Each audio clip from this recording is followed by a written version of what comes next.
My name is Kira Maddox, and I am 32 years old. If you had asked me a few months ago, I would have told you with absolute certainty that I was about to marry the love of my life. His name is Mason Hamilton, 30, golden boy of a very old, very wealthy family. Me? I'm a software engineer. I make good money, live comfortably, and I'm proud of what I've built. But compared to the Hamiltons, I'm not in the same universe. When Mason proposed, it felt perfect. He took me to this little rooftop restaurant where we'd had our first real date, all city lights and soft music. The ring wasn't some casual impulse buy either. I knew how long I'd watched that Tiffany tab open on his browser when he thought I wasn't looking. He'd saved for it. That mattered to me more than the brand. I said yes, of course I said yes. Wedding planning hit like a tidal wave after that. Mason's parents, Ralph and Diana, immediately took over the vision. Diana wanted the country club, of course. Ralph kept saying things like, "It has to reflect the Hamilton name," in that tone that made it clear this wasn't just about us getting married. It was about them putting on a show. We started dividing responsibilities. I agreed to cover the photographer, the band, our honeymoon, and a massive non-refundable deposit on a custom floral and lighting package I fell in love with. I told myself it was fair. His family was paying for the venue, catering, and all the Hamilton legacy nonsense. I was paying for the things that felt like they belonged to our story. About 3 months before the wedding, it happened. We were at dinner at his parents' house, everything white and polished and silent. At the end of the meal, Ralph put his wine glass down and gave me this practiced smile. "Kira," he said, "since we're talking about the future, it's time we discuss a prenup, standard for families like ours." Families like ours. I remember catching that word and feeling it sting. I wasn't part of their ours, not really. My stomach dipped, but I forced a smile. "Okay, send it over." In my head, I tried to make it reasonable. They had generational wealth, properties, complicated investments. I wasn't after any of that. I loved Mason. I trusted him. A prenup, I told myself, was just paper. Fast forward to last Tuesday. The conference room was one of those expensive downtown offices, all glass and gray and air that felt too still. It was me, Mason, his father Ralph, and 2 lawyers, one for their side, one for mine. My lawyer, Alan, sat beside me, calm, observant. Mason sat across from me, next to his father, scrolling through his phone like this was a dentist appointment. Something in my chest tightened at how far away he felt. Their lawyers started with the usual bland speech. The purpose of this agreement is to protect pre-existing family assets to ensure clarity going into the marriage, blah, blah. I tried to focus, but my eyes kept drifting to Mason. He wouldn't look at me. His jaw was set. He was fiddling with the cuff of his shirt, the one I'd ironed that morning. At first, the term sounded tolerable. Everything Mason already had stayed his. Fine. I hadn't come into his life expecting to slice up his inheritance. Then the lawyer flipped a page. "For assets acquired during the marriage," he said smoothly, "any income generated by Mason or gifted to him from family trusts or business entities will remain his sole and separate property." I frowned. "And my income?" I asked. "That would be considered marital property," he said, not even looking at me. "Of course, that will be accessible for shared expenses and obligations." So his money stayed his. My money magically became everyone's. I felt Alan shift slightly beside me. Out of the corner of my eye, I saw his brow crease. The lawyer continued. "Additionally, should Kira start any business ventures during the marriage and those ventures become profitable, a predetermined share will be allocated to Mason as part of the marital estate."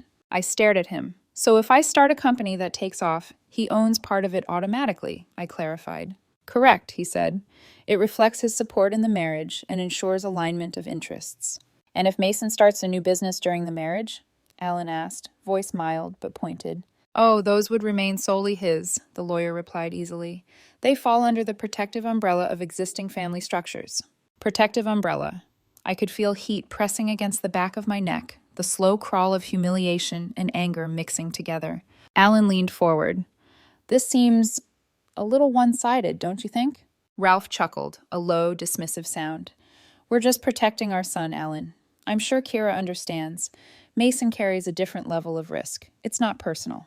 I waited. I waited for Mason to say something. Anything.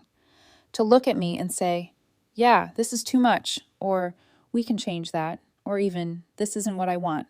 He didn't. The lawyer turned another page. Lastly, there is a full waiver of spousal support on Kira's side. Regardless of circumstance, she would not be entitled to any form of spousal maintenance. I felt something inside me go cold. So if I stop my career to support him and it all goes wrong, I get nothing? I asked quietly. It's just protection, Ralph repeated. You'd still have Mason. You're marrying for love, right? The smugness in his voice made my stomach turn. Silence stretched. I could hear my own heartbeat pounding in my ears. Mason finally lifted his gaze, and when his eyes met mine, I didn't see love or concern. I saw annoyance, defensiveness, almost contempt. Mason, I said, my voice steady but soft. Are you okay with all of this? With me having no claim to anything of yours, but you having a claim to things of mine? He looked right at me, like he was bracing for a fight he'd already decided to win. Kira, he said, tone flat, almost bored. This is how it has to be. You can't touch my money. It's all mine. There it was. Not our future, not our life, just his money, all his. The last 3 years of building a life together, the late nights talking about our shared dreams, the promises about being a team, all of it filtered through that one moment and came out stripped bare. I saw it then, how they all saw me, an outsider.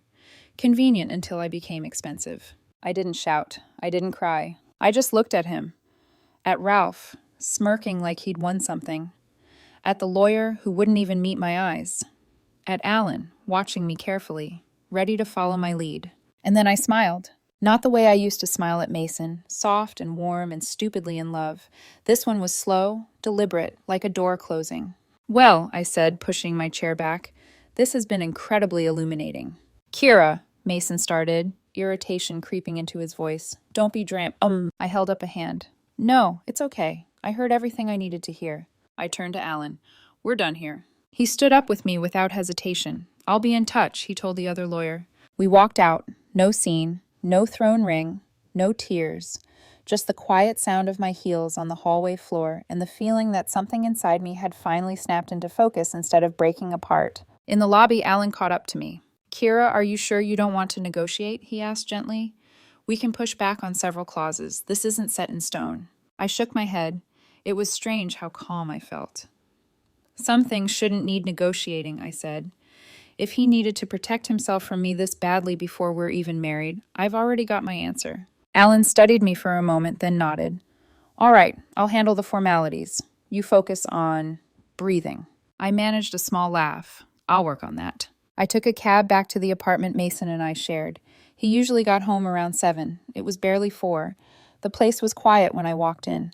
Our framed photos still on the walls, the save-the-date cards stacked neatly on the counter, like the future was still happening.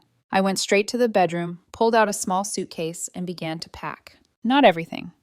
Just the things that felt like me. A week's worth of clothes, my laptop, my favorite mug, the worn hoodie that had nothing to do with him, the journal I kept tucked at the back of my nightstand. I left the photo of us from our weekend at the coast propped on the dresser. I didn't trust myself to touch it. When I was done, I took one last slow look around. The apartment felt like a stage set after the audience has gone home. All props, no life. I texted my best friend, Dylan. Can I crash on your couch for a few days? He replied almost instantly. Always. You okay? No, I typed, then deleted it and wrote, I will be. I grabbed my suitcase and my keys, walked out, and pulled the door shut behind me. By the next morning, my phone would start lighting up with messages from Mason and his family. But that's where this part of the story ends. For now, this is the moment you need to see clearly. The day my fiancé told me his money mattered more than our marriage, and the day I quietly chose myself instead of begging to be chosen.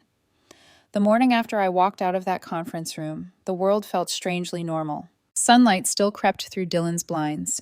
The coffee machine in his tiny kitchen still sputtered and hissed. Traffic still hummed outside like nothing in my life had just imploded. I stared at my phone for a long time before I finally turned it back on. The screen lit up in an instant, vibrating with a backlog of missed calls and messages. First was a text from Mason. Kira, where are you? We need to talk about this. I put the phone face down on the table and took a slow sip of coffee. My hands were steady. That surprised me. A few minutes later, the first call came in. Mason. I let it ring until it went to voicemail. Another text. Seriously, this isn't funny. Call me. My father is upset. I almost laughed. Ralph was upset. Of course he was. Dylan walked into the kitchen, hair a mess, wearing an old band t-shirt and plaid pajama pants. He took one look at my face and then at the phone on the table. "That bad?" he asked. I exhaled. "Worse, but also better." He poured himself coffee and sat opposite me. "You want to talk or pretend nothing's wrong until it leaks out of you in sarcasm?" I managed a tiny smile, maybe a mix of both. My phone buzzed again. Voicemail notification this time. I hit play on speaker. Mason's voice filled the quiet kitchen. "Kira, seriously, this isn't funny. Call me. We need to figure this out. My dad is furious. We can't just leave things like this." Dylan's eyebrows shot up. Wow. Not "I'm worried," not "are you okay," just "my dad is mad." Romantic. I locked the screen. "I have to go to work," I said, standing up. "If I stay here, I'm going to start yelling at a phone, and your neighbors don't deserve that." Dylan squeezed my hand as I passed. "You don't owe him a single word he hasn't earned." At the office, my brain felt like static. I sat at my desk, stared at my monitor, and tried to focus on code reviews. Every time I got 2 comments in, my phone lit up again. Texts, calls, voicemails. Some from an unknown number I knew had to be Ralph's lawyer. Some from Mason's mother, Diana. I ignored them all. Around noon, my own lawyer called. "Kira," Alan said. "Their lawyer reached out. They're surprised by your reaction." I let out a short, humorless laugh. "They're surprised I didn't sign away my spine." "They're indicating they're willing to revisit certain terms," he went on. "Discuss adjustments, soften some clauses." I swiveled my chair to face the window. The city looked almost peaceful from up here, so far above the street. "Alan, answer me one thing." "Of course." "Was Mason in that meeting? Did he hear himself?" There was a pause. "He was fully present for the terms," Alan said carefully. "Then there's nothing to discuss," I replied. "Tell them the wedding is off." "Kira, are you sure?" he asked gently. "We could hold that as a negotiation stance." "I did my math," I said quietly. "Staying is the bigger, dumber risk. It's over." He didn't argue. "All right, I'll communicate that formally." By Wednesday afternoon, I shifted from emotional triage to practical disentanglement. First on the list, Pedal Pushers Deluxe, the floral and lighting vendor I'd put a massive non-refundable deposit on. I called and gave them my name. "Hi, this is Kira Maddox. I need to cancel the Hamilton Maddox wedding booking." The woman on the phone pulled up the file. "I'm so sorry to hear that. As you know, the deposit is strictly non-refundable." "I understand," I said. "The bride has indicated a fundamental disagreement on partnership terms. Perhaps she or her father would like to take over the contract going forward." There was a tiny beat of silence, then a hint of sympathy in her voice. "We do have their details on file. I can reach out. Again, I'm very sorry, Miss Maddox." "Thank you," I said. Next, the band. Another few thousand down. Different tone this time, less sympathy. "We don't refund deposits for cancellations this close to the event," the man on the phone told me flatly. "I'm not asking you to refund me," I said. "I just wanted to let you know the bride's family may be taking over the payments. They have the budget. I'll send you their contact info." Silence, then a clipped, "Fine, send it." I forwarded Mason's and Ralph's emails with the subject line, "Future billing contact." Then the photographer. She'd been excited about capturing our story, had even sketched out ideas for a moody engagement session. When I explained the situation, she sighed softly. "If I can rebook the date, I can offer you a partial refund," she said. "I can't promise, but I'll try." "Thank you," I said, and meant it. The honeymoon was easier. Non-romantic, just bureaucracy. The Maldives trip I'd put on my Amex was refundable. I called, canceled, got email confirmation of the refund. A tiny, quiet win. Thursday, Mason's tone shifted from anxious to frantic. "Kira, this is ridiculous. You're embarrassing me. People are asking questions. We already sent the invitations. My mother is losing it. You need to fix this." I stared at the word fix for a long moment. I hadn't broken anything. I put the phone down. An hour later, Ralph called. I let it ring twice, then answered. I wanted to hear what he thought he could say. "Kira," he said, his voice smooth but sharp, "what you did was incredibly impulsive and disrespectful." "Good morning to you too, Ralph," I replied calmly. "What was disrespectful was that prenup in Mason's statement. It told me I wasn't a partner. I was an insurance policy." He huffed. "Don't be dramatic. It's just business." "Marriage isn't just business to me," I said quietly. "If it is to Mason, he needs a different partner." "You are throwing away a wonderful future over a piece of paper," Ralph snapped. "You'll regret this. Mason is devastated." "Is he devastated he hurt me?" I asked. "Or that his wedding might be off and his parents are angry?" There was a crackle of silence, then he hung up without answering. "Good," Friday, Dylan went with me to the apartment to grab more of my things. Mason wasn't there, probably hiding at his parents' or pretending everything was normal somewhere else. We moved quickly, quietly. My clothes, my books, my kitchen tools, my espresso machine, my art. The pieces I'd chosen that had nothing to do with the Hamilton aesthetic Diana had tried to soften. I left the keys on the counter, no note. Walking out was the note. Saturday morning, the begging finally began. At 6:02 a.m., my phone buzzed. Kira, please, I miss you. I'm so sorry. I didn't mean it like that. It was my dad. He pressured me. The lawyers made it sound worse. Please, can we talk? I love you. That word, love, tasted wrong now. It hadn't shown up anywhere in that contract. I didn't reply. An hour later, another voicemail came in. I listened this time. Mason was sobbing, the kind of ragged sound that once would have shattered me. Kira, please, he choked out. I messed up. I know I did. I'm looking at the apartment and it's so empty without you. Your things. The florist called my mom. They're asking if we want to pay the rest. It's nearly $25,000 for all those flowers and lights since the deposit is lost. The band too.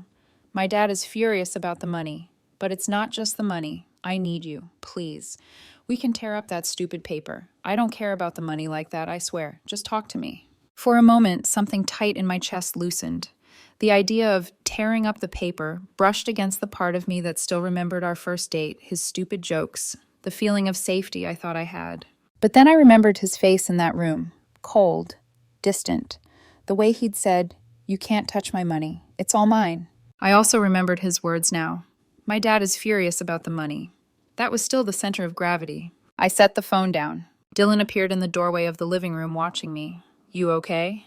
I nodded slowly. The financial pain is starting to pinch, that's all. You going to call him? He asked. No, I said. If I call him, we'll talk in circles until I'm back at that table signing away pieces of myself just so Ralph can sleep at night. More calls followed, more texts. I let them pile up like unread newsletters. By the following week, the tone shifted again. The tears dried up, the entitlement came back. Kira, this has gone on long enough. You've made your point. I said I was sorry. Are you really going to throw everything away over a misunderstanding? The wedding is in less than 3 months. People have RSVP'd. You can't just do this. A misunderstanding. I laughed out loud at that one, the sound bitter even to my own ears. There had been nothing unclear about his words. Then Diana entered the ring. Her voicemail was crisp, icy. Kira, she said, I don't know what game you think you're playing, but it stops now. Mason is distraught. You are single-handedly trying to ruin his reputation and our families. Those deposits you walked away from so carelessly, we're looking at substantial losses. Ralph is considering his options regarding your reneged financial commitments. A threat, subtle but not really. The financial commitments were deposits I had paid for a wedding they had just turned into a business transaction. I forwarded the voicemail to Alan with a single line. Please advise. Later that week, after several days of silence from my side, Mason switched tactics again. He stopped texting. Instead, he showed up somewhere he absolutely should not have, my office. I walked out of a meeting, and there he was at reception, talking to the front desk assistant with that half-charming, half-entitled smile I suddenly saw differently. Kira, there you are, he said, like we were just running into each other at a coffee shop. I was in the neighborhood. My office was nowhere near his usual haunts. The lie hung in the air between us.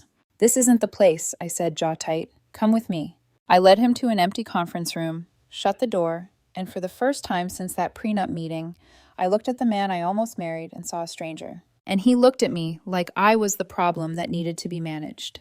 Inside that empty conference room, the silence felt sharp enough to cut. Mason crossed his arms, leaning back against the table like he was settling in for a negotiation he assumed he'd win. His eyes swept over me. Not with tenderness, not even with regret, but with calculation. Okay, he said, exhaling dramatically. Look, you were mad. I get it. I was stressed. Dad was being Dad. The lawyers were cold. It came out wrong. Let's just move past it. I stared at him. Move past it? Yes, he said, as if it were the most reasonable request in the world. Call the vendors. Tell them it's back on. We can undo this before it gets worse. No harm, no foul. I let out a laugh, but it wasn't amused. No harm? I asked. You told me my contributions, my future, my work, meant nothing next to your money. That isn't something I move past, Mason. He rolled his eyes. the first crack of ugliness showing. You're being overly sensitive. I wasn't talking about you. I was repeating what the lawyers were saying. I didn't mean it like that. You said, I repeated slowly, I can't touch your money. It's all yours. He straightened, jaw tightening. I didn't mean it like that, he repeated more forcefully, as if sheer insistence made it true. You know I love you. I shook my head. No, I said. Love doesn't try to financially gut someone before the wedding. Love doesn't sit silently while your father treats your partner like a liability. Love doesn't look me in the eye and warn me not to touch anything that belongs to you. His face twisted, something between disgust and desperation. So that's it? He demanded. You're really throwing everything away? You're going to destroy this relationship over one argument? Not one argument, I said quietly. A revelation. His eyes flashed. And then the venom slipped out. You're going to regret this, Kira, he snapped. You think you'll find someone else? Someone who can give you the life I could? Do you know how ridiculous that sounds? There it was. The real Mason. Not the man I'd loved. The one his family had trained him to become. I don't need someone to give me a life, I said. I can build one. I was building one when I met you. He scoffed. A software engineer salary isn't Hamilton money, Kira. No, I said gently. It's honest money. That landed hard. His face flushed. His mouth opened, closed, opened again. Then he grabbed the door handle and threw one last glare over his shoulder. You're making a huge mistake. He slammed the door behind him. I stood there for a long while after, letting the quiet settle around me, letting my heartbeat slow from a frantic gallop to something steadier. But the Hamiltons weren't done. Not even close. 2 days later, my boss called me into his office. Gabriel was one of those calm, grounded people who somehow managed to make even corporate glass walls feel like a safe space. When I walked in, he looked uncomfortable. Not upset, but wary. Kira, he said, gesturing for me to sit, we need to talk about something. My stomach clenched, but not from guilt, from recognition. Ralph had finally made his move. I got a call this morning, Gabriel continued slowly, from a man named Ralph Hamilton. I inhaled through my nose, steady. And what did Ralph have to say? Gabriel folded his hands, measuring his words. He implied, strongly, that you might be experiencing personal instability, that it might be affecting your judgment and potentially your work. I wanted to laugh, maybe cry, maybe throw something. Instead, I straightened my shoulders. And did he give any evidence of this supposed instability? I asked. None, Gabriel said. Just insinuation. He kept repeating that you were volatile lately and prone to irrational decisions. He suggested we be cautious with your involvement in certain projects.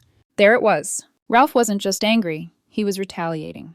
Gabriel, I said, my voice firm, that man is lying. My personal life, yes, it's been shaken. But my work hasn't suffered. You know my track record. I do, Gabriel said immediately. Your performance has been consistently stellar. That's why I'm telling you this. Not because I believe him, but because it's concerning he felt entitled to call. I let out a breath I didn't realize I'd been holding. Thank you, I said quietly. He nodded. I told him I had full confidence in you. But Kira, he leaned forward. Watch your back with that family. They sound dangerous. Dangerous wasn't the word I would have chosen. Entitled. Vindictive. Used to winning. Used to having power. But when that power didn't work on me, they panicked. And panicking rich people were unpredictable. As I left Gabriel's office, something inside me shifted. Up until that moment, I'd been surviving the wreckage, reacting, weathering the fallout. But Ralph's stunt, that changed everything. The sadness evaporated, the doubt dissolved, and in its place came clarity, sharp, cold, and focused. They wanted to play hardball? Fine. I wasn't playing their game, but I would end it. That night, I sat down at Dylan's kitchen table with my laptop and opened every shared utility account tied to the apartment Mason and I had lived in. Electric, water, internet, streaming services, grocery subscriptions. Almost all of them were under my name, my auto pay, my credit cards. I clicked cancel on every single one, effective immediately. Then I drafted a short, polite email to Mason, CC'd to Alan. Subject, retrieval of remaining items. Mason, I will be coming by to pick up my remaining belongings. Please have a witness present. Thank you. Kira. No emotion, no apology, just business, exactly the way his family wanted it. Then came the next move, the social circle announcement. Everyone had received wedding invitations. Everyone was whispering. Everyone was waiting for the story. So I wrote a calm, neutral email to friends and family. Subject: Update on the Hamilton-Maddox wedding. Dear friends and family, I'm writing to let you know that Mason and I have made the difficult decision to call off our wedding. This was not an easy choice. Further communication regarding vendor arrangements will come from the Hamilton family. Warmly, Kira. Short. No blame. No drama. And it did exactly what I needed it to do. It made the cancellation public. It put vendor responsibility onto the Hamiltons. It stopped the rumor mill that Diana had been gleefully stoking. Supportive messages poured in from everywhere. Friends, co-workers, even some of Mason's relatives. The narrative was shifting, and the Hamiltons knew it. Because after that email went out, Mason didn't call. Ralph didn't call. Diana didn't call. Nothing. Just silence. The good kind. The kind that meant I had finally taken away their power. But silence never lasts long with people like them. And the next storm was coming. The silence didn't last. It never does with people like the Hamiltons, people who believe consequences are optional, who treat apologies like currency, who think the world rearranges itself around their comfort. 6 weeks had passed since the prenup meeting. 6 weeks since the future I'd been planning evaporated in a single sentence.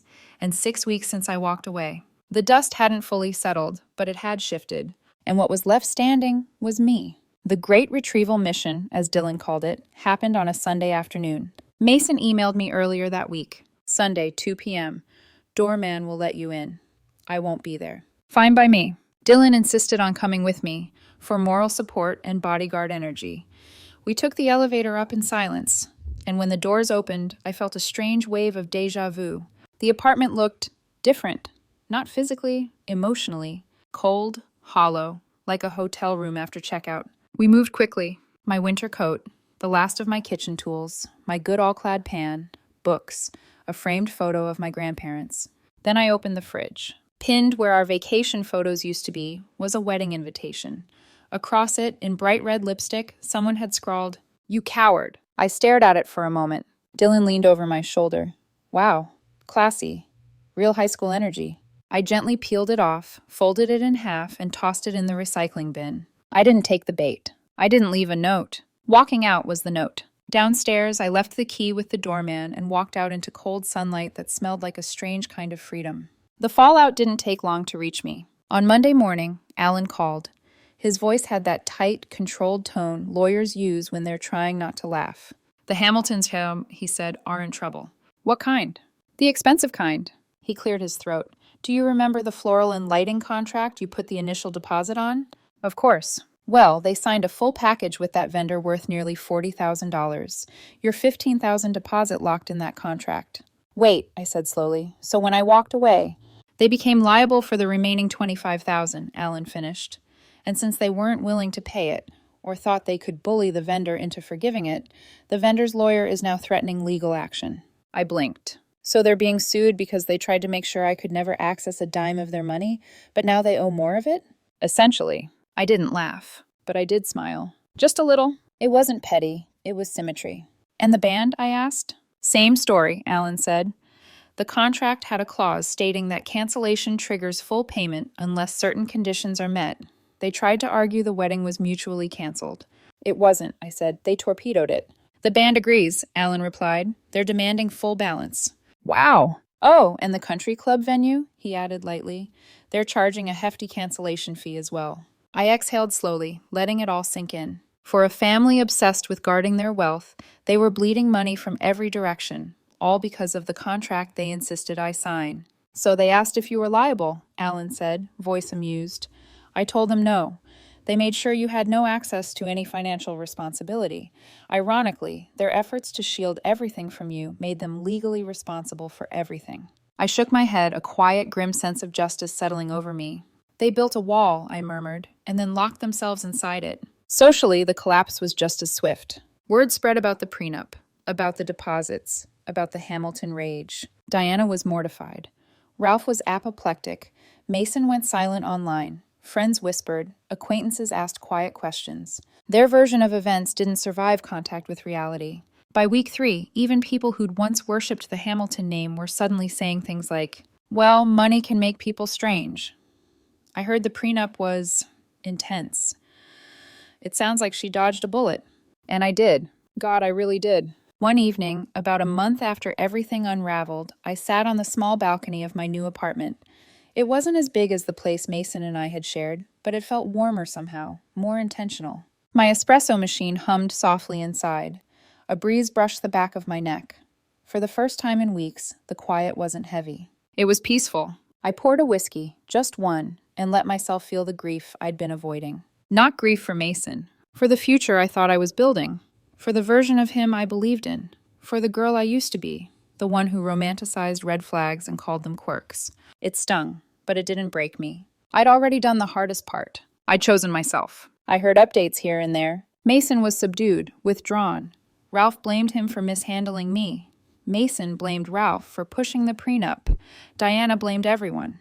They all blamed each other, never themselves. According to one mutual acquaintance, the words financial hemorrhage and embarrassment were thrown around at one particularly disastrous Hamilton family dinner. I didn't celebrate it, but I didn't pity them either. They weren't victims, they were architects of their own fallout. As for me, my life became quieter, simpler, better. Work was steady. Gabriel approved a passion project I'd been pitching for months. My apartment became a place I could breathe in. The espresso machine steamed each morning like a small promise.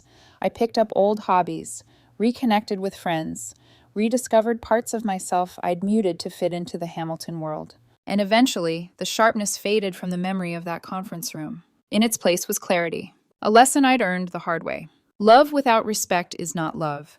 Partnership without equality is not partnership. And marrying into a wealthy family doesn't fix your life. It can break it. If you let it. I didn't. I walked away. And that was my revenge. Not screaming, not drama, not pettiness. Just self-respect with interest. The Hamiltons could sit in their mansion and stew over deposits and gossip and the wedding that never was. I had my peace, my dignity, my future, and they had the consequences they tried so hard to avoid. I was out. I was free. And I never looked back.